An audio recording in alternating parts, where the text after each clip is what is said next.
George Parr, you are an investment banker. I am, yes. Yes.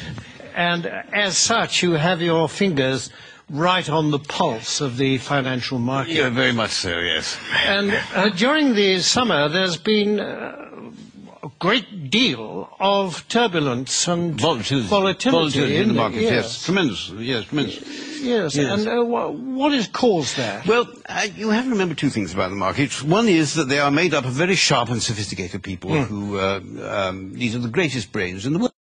And the second thing you have to remember is that the financial markets, to use the common phrase, are driven by sentiment. What does that mean? What does that mean? Well, things, let's say, are just going along as normal in the market, and then, suddenly, out of the blue, one of these very sharp and sophisticated people says, "My God, something awful's going to happen! We've lost everything! Oh, my God, what are we going to do? What are we going to do?" Shall I jump out of the window? Shall I jump out of the window? Exactly. Let's all jump out of the window. Oh, sell! We've lost it. Sell! Yes. Precisely. Yes. And then a few days later, this same sophisticated person says, "You know, I think things are going rather well." And everybody says, "Yes, I agree with you. I think we're rich. We're rich. Yes. Rich. Yes. Bye. Yes. Yes. And that's what we call market sentiment. Yes. Surely we are exaggerating just a bit. Well, I don't know. I mean, in August, in the middle of August this year, when the market absolutely plunged in London, a well-known city firm, State Street Global Markets, issued a statement in which it said, and I quote, "Market participants don't know whether to buy on the rumour and sell on the news, do the opposite, do both, or do neither, depending on which way the wind is blowing," unquote. Yes, and this is the kind of rigorous analysis that companies will pay huge salaries for. Yes, exactly. And a few days later, when the market had gone up a little bit, the senior equities advisor on ABM Ambrose Morgan said, and I quote, "We're back to happy days again." Well, no price is too high for that kind of mature wisdom, certainly is it? This sort of people are paid millions of pounds in bonuses. Yes, of course. During this summer, there have been actual causes behind the volatility in the markets, haven't there? I mean, specifically and especially in America, granting vast numbers of mortgages to people who can't afford them on properties which are diminishing in value. It's the so-called subprime situation, yes. The subprime market. Yes. How does that work, in fact? Well, imagine, if you can, say, an unemployed black man sitting on a crumbling porch somewhere in Alabama in his string vest, and a chap comes along and said, "Would you like to buy this house before it falls down? And why don't you let me lend you the money?" And is this chap who says this, is he a banker? Oh, no. He's a mortgage salesman. His income depends entirely on the number of mortgages that he can arrange. So his judgment to arrange mortgages is completely objective? Completely objective, yes, absolutely. Yes. And what happens next? Well, then this debt, this mortgage, is taken, bought by a bank and packaged together on Wall Street with a lot of other similar debts. Without going into much detail about what is actually... Without going into any detail, no, it's far too boring. And so this is put into a package of debt, and then it's moved on to Wall Street, and this is extraordinary what happens then, that somehow this package of dodgy debts stops being a package of dodgy debts and starts being what we call a structured investment vehicle.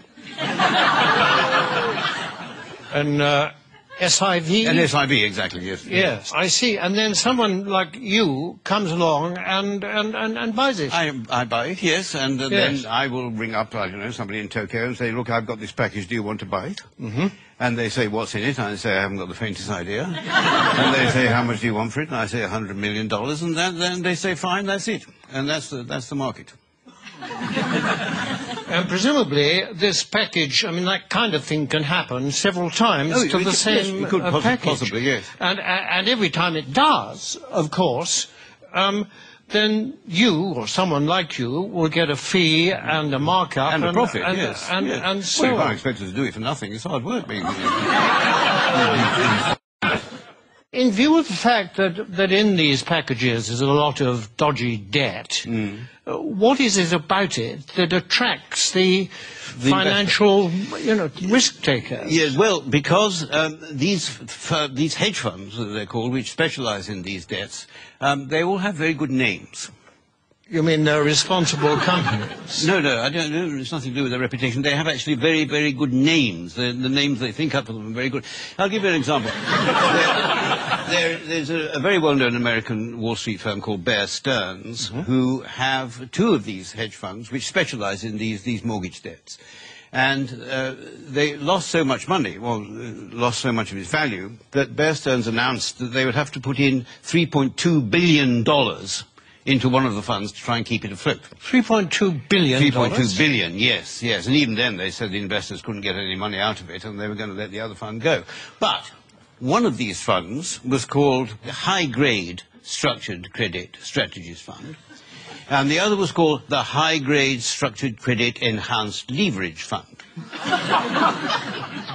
Well, that sounds very good. That's good, isn't it? It sounds very trustworthy. Actually, this is the magic of the market. What started off as lending a few $1,000s to an unemployed black man in a string vest has become a high-grade structured credit enhanced leverage fund. I like the sound of it. It is good. Well, it sounds very trustworthy. I mean, it's got good words in it. It's got words like high. High is good. High is good. Yes. Better than low, anyway, isn't it? Yes, absolutely. And structured is another good word. Very good. Enhanced is... I love enhanced. Enhanced is very good. I mean, I'd buy anything if it said enhanced. Absolutely, yes. Yes. It might have been different if it said the unemployed black man in the string vest fund, but yes, because then alarm bells might start to ring. But despite these very plausible names, surely the reality is that the people that lent all this money have been incredibly stupid. Oh, no. The reality is that what was stupid is for at some point somebody asked how much money these houses were actually worth. I mean, if they hadn't bothered to ask that question, then everything would have gone on as perfectly normal. But unfortunately, they did. I see, but now, you see, people are saying the crisis is likely to turn into financial meltdown. I mean, can that be avoided? It can be avoided, provided that governments and central banks give us, the financial speculators, back the money that we've lost. But isn't that rewarding greed and stupidity? No. It's rewarding what the Prime Minister Gordon Brown called the ingenuity of the markets. That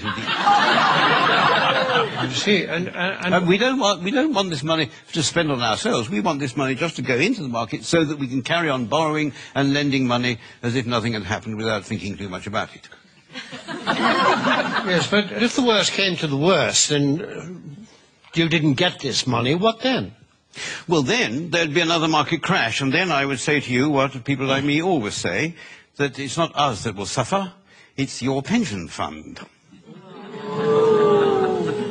Thank you very much, George Parr. A pleasure.